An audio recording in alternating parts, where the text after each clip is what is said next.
What's going on, Bulldog Nation? Welcome back to another video, man. Today, guys, I got a special guest with me. Munchum crunchum. You know what I'm saying? Today, guys, as you can see by the title, we're going to be watching some crazy-ass gang leaders getting maximum sentences, you know what I'm saying? Because they did bad shit, so now they got to do the time.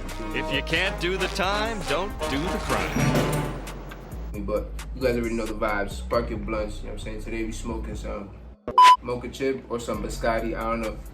I got both of them today, so either or. Anyway, man, let's get straight to the video. I hope you enjoy. This is where you will end up, with your family and friends crying as you're led out of the courtroom to serve the rest of your life in prison. Notorious gang members have spent their lives immersed in the criminal underworld, committing heinous crimes and evading law enforcement at every turn. But now, they face the reality of spending the rest of their days behind bars. How do they feel about this prospect? Do they regret their choices and the path they've taken, or do they remain defiant in the face of their punishment? Join us as we delve into the minds of these notorious criminals and see how they react to the prospect of a life sentence. Life sentence shit. Shout out courtroom consequences.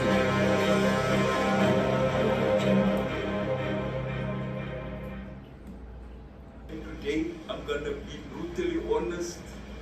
I'm not saying I regret it but what I know for a fact, if I could have changed some things, I wouldn't be here where I'm now. George Geweld Thomas, easily one of South Africa's most dangerous gang leaders. George Geweld Thomas is a name that instills fear in the hearts of civilians and rival gang members. Not The mine. name Geweld means violence, and Thomas doesn't bear the name for fun. Other gang leaders might be orchestrating robberies or murders from their hideouts, but not Why they Thomas. all look the The same? Folsom gang right. leader orchestrated about 4 murders from inside the prison. They got a little Thomas more faced dead. more than 50 charges, including 7 murders, 3 attempted murders, unlawful possession of firearms and ammunition, racketeering, housebreaking with intent to rob, and robbery with aggravating circumstances, amidst other gang-related charges. He was sentenced to life imprisonment for each of the 7 murders he was charged with. Out of the 7 murders, Thomas personally pulled the trigger in 3 and planned the other 4 from his prison cell. However, he was not alone. 6 of his gang members That were motherfucker also killed sentenced to him. life imprisonment for their crimes. Some of these crimes were carried out under instruction from Thomas. I wonder while he was how in they feel prison. though, like The when you rest get in of the the gang, now you're accused going to received jail sentences because of other ranging from people. 12 to 25 years in prison. The arrest and conviction were part of the state's commitment to preventing organized crime and crushing gang activities. The state has been under the scourge of the 26s and 28s, 2 of the country's most vicious gangs. The trial began in 2010 and covered crimes the gangs committed between 1999 and 2010. The accused persons have more than 150 charges against them. And they Thomas been wasn't killing. feared for nothing. 12 people linked to the case, half of them state witnesses, have been murdered. It was not surprising then that the public gallery was cleared, leaving only journalists to allow terrified witnesses to testify. The witnesses, flanked by a bodyguard, told the court that the gangs have repeatedly tried to assassinate Curtis Esterhuizen, a gangster from the rival Clever Kids gang. It was after one of these shootings that Thomas was arrested. While he was in jail waiting to be sentenced, he made more than 30,000 calls giving orders to kill lots of people, including witnesses. Following testimonies from witnesses and a superabundance of evidence, Thomas and his cohorts were sent to prison. During the whole trial process, Thomas showed no remorse. In fact, he bore what seemed to be a smile on his face. Murder in the first degree, you upon your oaths say that the defendant is guilty on a theory of deliberate premeditation and a theory of extreme atrocity and cruelty. So say, Mr. Foreperson. Lee Manuel Rios. Suppose you're convicted of first-degree murder in Massachusetts, United States. In that case, you're going to spend the rest of your life in prison without the option of parole. However, this terrifying prospect didn't seem to deter Lee Rios, who killed Kenneth Lopez, an 18-year-old, in March 2015. The teenager's body was found on Dwight Street in late March. 24-year-old Lee Rios and his 20-year-old accomplice Jonathan Guevara are respected Latin King street gang members. Rios had a problem with Lopez and convinced the teenager that he would straighten things out.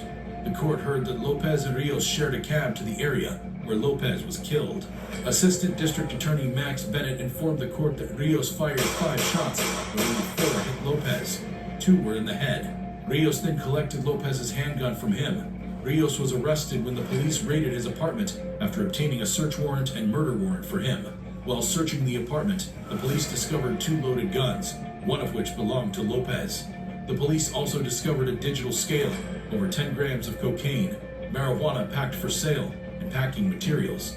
In addition to his murder charges, Rios also faces charges of possessing cocaine with the intention to distribute, improper storage of a high-capacity firearm with a minor, and possession of a high-capacity firearm. Neither Rios nor his gang members showed any remorse in court for murdering Lopez. Carpio brothers. That's Every why they're parent's dream is to gentrifying witness this their world, child's growth and development. because we can't get it They even together. dance So they're at their gonna wedding. make this world just However, for the rich. this wasn't to be for the parents of Kevin Oriana, an 18-year-old West Valley Occupational Center student who was stabbed multiple times in the head, neck, and torso by Anthony Carpio in late April 2013. Kevin was at the handball courts on the Cleveland High School campus in Reseda when Anthony Carpio and his brother Michael attacked him. Initially, Michael, who started the fight, was the only one involved, but then, just like in a scene from a movie, Anthony brought a knife to a fist fight, and before you can say Jack Robinson, Anthony has stabbed Kevin about 10 times. Seeing that their opponent was down, the brothers ran into a vehicle driven by Michelle Pineda and bolted. Both brothers were members of the Rockwood Street Gang. Witness testimonies showed that the fight started after they issued a gang challenge to Kevin, who wasn't a gang member. For her part in driving the gangsters, 21-year-old Michelle was sentenced to 2 years in county jail. 20-year-old Michael Carpio was charged with second-degree murder and sentenced to 15 years to life. In contrast, his 18-year-old knife-wielding brother was sentenced to 16 years to life on the same charges. Scott Marcus, the Los Angeles County Deputy District Attorney, read Kevin's family's emotional victim impact statement.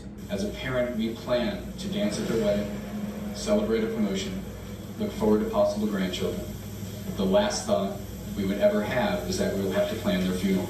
If the 2 brothers were remorseful, they did a good job of hiding it because, as Judge Martin Herskovitz pronounced their sentence, they remained emotionless.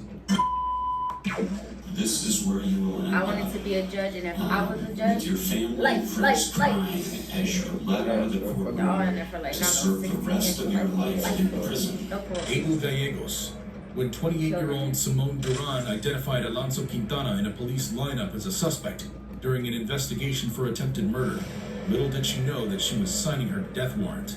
In retaliation for identifying him, Quintana, in connection with fellow gang members Abel Gallegos and Rene Rosales, lured her into a motel, kidnapped her, shot her multiple times, and killed her. As if this brutality was not enough, Rosales and Gallegos proceeded to pour gasoline on her corpse and set it ablaze. Following investigations, the murderous trio was arrested and charged to court with more than 30 witnesses testifying and an overload of evidence. It didn't take long before the court reached a conclusion and sentenced them. Before this case, Rene Francisco Rosales had been convicted 6 times on felony charges. For this crime of tampering with a deceased human body, conspiracy to commit murder, being an accessory to a crime, and tampering with evidence, he was sentenced to more than 120 years in prison. Quintana, who the police identified as a chronic criminal, was sentenced to life imprisonment. This was a horrific crime. I am struck by the casualness in which it was committed, the absolute disregard. This is the result. This is where you will end up. Abel Candy Gallegos was sentenced to life imprisonment without possibility of parole, plus an additional 163 years for second-degree kidnapping, retaliation against a witness, first-degree murder with intent and after deliberation, conspiracy to commit first-degree murder, tampering with evidence, tampering with a deceased human body, possession with intent to manufacture or circulate a controlled substance, among other charges. During their sentencing, the judge expressed shock at such brutality. Still, Abel and his cohorts showed no remorse. Not even just because of the brutality, because let's be real, they wouldn't be like, oh, Lisandro 25 and years 4 to other life. members of the It's really MS-13 because gang he were tampered charged with with the police murder of stuff, Raymond like, Wood. messed Lisandro and his them group up. tricked the 17-year-old Wood into selling them marijuana. They drove the teenager from Lynchburg to Bedford County and brutally massacred him. They knocked him unconscious, strangled him, plunged the knife into him one after the other, and cut off his right hand. Lisandro was charged with and pleaded guilty to aggravated murder, abduction for financial benefit, and gang participation. He was sentenced to life imprisonment for aggravated murder and an additional 10 years for gang participation and affiliation. 2 of his murderous gang members who joined in killing Raymond were sentenced to life in prison. The other 2 were handed decades in prison after being found guilty of murder. Lisandro showed no remorse for his crimes during the trial, although he came forward early and accepted the responsibility. What do you think about these gang leaders and their reactions in court? Let us know what you think in the comments section. Or let us know what you thought of the comments, man. Honestly, these motherfuckers, you gotta be careful out there, because these people, there's some crazy ass people that don't give a fuck.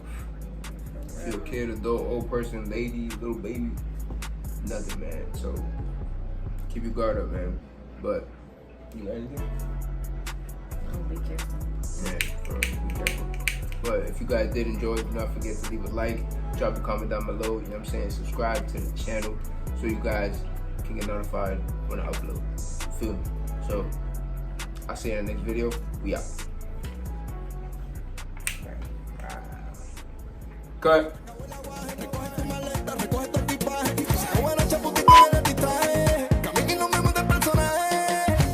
Tú me saliste